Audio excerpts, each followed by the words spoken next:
আসসালামু আলাইকুম, সবাই কেমন আছো আপুরা? আলহামদুলিল্লাহ আমি ভালো আছি। আজকে আমি তোমাদেরকে পান পাতা গলার সহজ কাটিং স্কিল দেখাবো।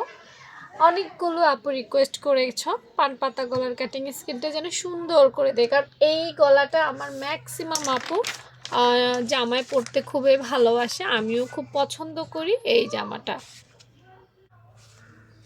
আচ্ছা, তো এই ডিজাইনটা আমি তোমাদেরকে বক্রমে দেখাবো। কাগজটাকে তোমরা বক্রম ভাবতে পারো, বক্রমও সাদা, কাগজটাও সাদা। আমি যেটা করব, আজকে তোমাদেরকে 38 সাইজের দেখাবো, 38, ঠিক আছে? 38 সাইজের কাটিংটা কিভাবে করবে। আমরা পাশ থেকে বক্রমে 3 ইঞ্চি নিতে পারি। আচ্ছা, বক্রম চিনো তো নাকি? 3 ইঞ্চি নিলাম, লম্বায়ও আমি 3 ইঞ্চি নিলাম, ঠিক আছে? একটা মেজারমেন্ট নিতে যদি তুমি ভুল করো তাহলে কিন্তু গলা কাঁদবে, পড়ে যেতে পারে। সব কিছুর একটা সৌন্দর্য আছে। আর লম্বায় নিব আমি 6 ইঞ্চি 38 সাইজের জন্য, ঠিক আছে? 6 ইঞ্চি। আচ্ছা, এবার বলি, আমি তো 6 ইঞ্চি নিলাম। যদি তোমাদের গলাটা একটু বড় পড়তে ভালো লাগে, আছে না, আমরা এক একজন এক এক রকম পড়তে পছন্দ করি, সেক্ষেত্রে তুমি 6.5 নিতে পারবে, কোনো সমস্যা নেই। বাট আমার পছন্দ একটু ছোট গলা বা একটু মাঝারো সাইজের গলা, তাই আমি 6 নিছি। দেখো, আমি তো মেজারমেন্ট দিই, কিন্তু মেজারমেন্টের মধ্যেও কিছু ফাঁক ফোকর থাকে, সেগুলো বুঝে শুনে যদি তুমি করতে পারো তাহলে তোমার কাছে সেলাই কাজটা খুব ইজি হবে। তো 6.5 নিতে পারবা, 6ও নিতে পারবা, ঠিক আছে? নেওয়ার পর আমরা যেটা করব, দেখো এখান থেকে প্রায় 1 ইঞ্চি, 1 ইঞ্চি না, 1.25 ইঞ্চির মতো আমরা একটা এইভাবে নিব, 1.25 ইঞ্চির মতো। হ্যাঁ, 1.25 ইঞ্চির মতো এইভাবে নিলাম। আবার এই সাইডটাতে 0.5 ইঞ্চির মতো একটা ক্রস চিহ্ন বের করলাম। বলতে পারো কেন? হ্যাঁ, একটা পারফেক্ট মেজারমেন্টের জন্য পারফেক্ট কাটিং স্কিলের প্রয়োজন। এখান থেকে দূরত্ব আমি 0.1 নিচ্ছি, মানে 1 ইঞ্চি থেকে কম। আবার এখান থেকে আমি আধা নিচ্ছি। নিয়ে কি করব জানো? এই যে একটা মাথা, এই মাথাটা বের করার জন্য এখনই বুঝবে যে এটা কী কাজে লাগবে। এই মাথাটুকু এতটুকুতেই নেব। বাকি যেটা করব, এরপর আমরা যেটা করব, এখান থেকেও 2 ইঞ্চিতে একটা মার্ক করব গলার পাশটা বাদ দেওয়ার জন্য। কর্নারও একটা দিক নির্দেশনা নিব, যাতে আসলে এই মাপগুলো আসলে তোমাদেরকে নিতে হবে এটা আমি বলবো না। এটা হচ্ছে একটা একটা পথে হাঁটবা, পথটা যদি তোমার দিক নির্দেশনা থাকে তাহলে কিন্তু সহজ হয়। হ্যাঁ, আর না হয় দিক বিদিক হয়ে যায়, সেজন্য নেওয়া, অন্য কিছু না।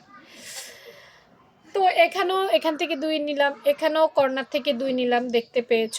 এবার আমাদের যে ড্রয়িংটা, এর মধ্যেই এই এই দেখো, হ্যাঁ, এখন এই এভাবে সুন্দর করে আমরা ড্রয়িংটা করব। অর্থাৎ এখান থেকে এই, এখান থেকে এই, আবার এখান থেকে এই। এটা হচ্ছে একটা দিক নির্দেশনা, আর কিছুই না। তারপর আমরা সুন্দর করে এই এই এই এই এই এই এই ধীরে ধীরে ধীরে ধীরে কাটবো। পান পাতা সবাই করে, কিন্তু সবারটা সুন্দর হয় না। হ্যাঁ আপু, অনেক ট্রাই করেছি, তারপর দেখলাম যে না, এইভাবে দিক নির্দেশনা দিয়ে যদি করি তাহলে সুন্দর হয়। আর যাদের একবার হয়ে যাবে তাদের তো আসলে আমার ভিডিও দেখার প্রয়োজন নেই, কি বলে? তারাই দেখবে যারা আসলে শিখতে চায়, নতুন।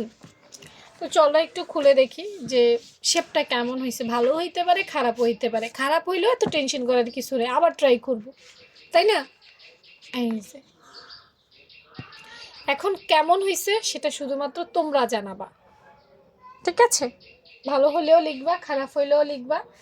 আর আরেকটা বিষয় হচ্ছে, ভিডিওগুলোর দেওয়ার মূল উদ্দেশ্য হচ্ছে তোমরা বাসায় প্র্যাকটিস করবা, এটাই হচ্ছে আমার মূল উদ্দেশ্য, ঠিক আছে? আচ্ছা, আমি যদি দাগ ছাড়া আরেকটা কাটি তাহলে কেমন হবে, চলো একটু দেখি। এটা সরাই রাখি।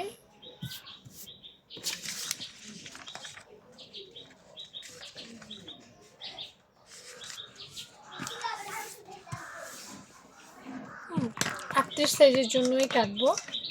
পাশ থেকে নিব 3 ইঞ্চি,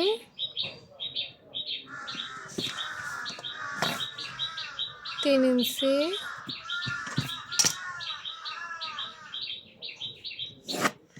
লম্বায় নিব 6 ইঞ্চি। ওকে, ঠিক আছে। তো চলো, আজকে কোনো মার্ক করব না, মার্ক ছাড়া কেমন হয়।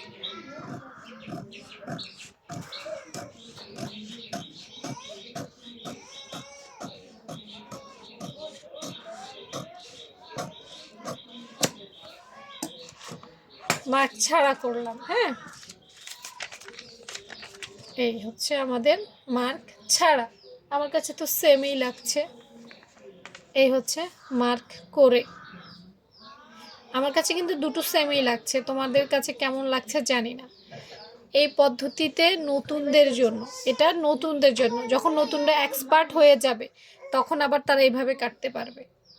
ঠিক আছে, তো ভালো থেকো সবাই। আর কে কোন গলা দেখতে চাও, কোন মেজারমেন্ট দেখতে চাও জানিয়ে লিখতে ভুলবে না। আল্লাহ হাফেজ।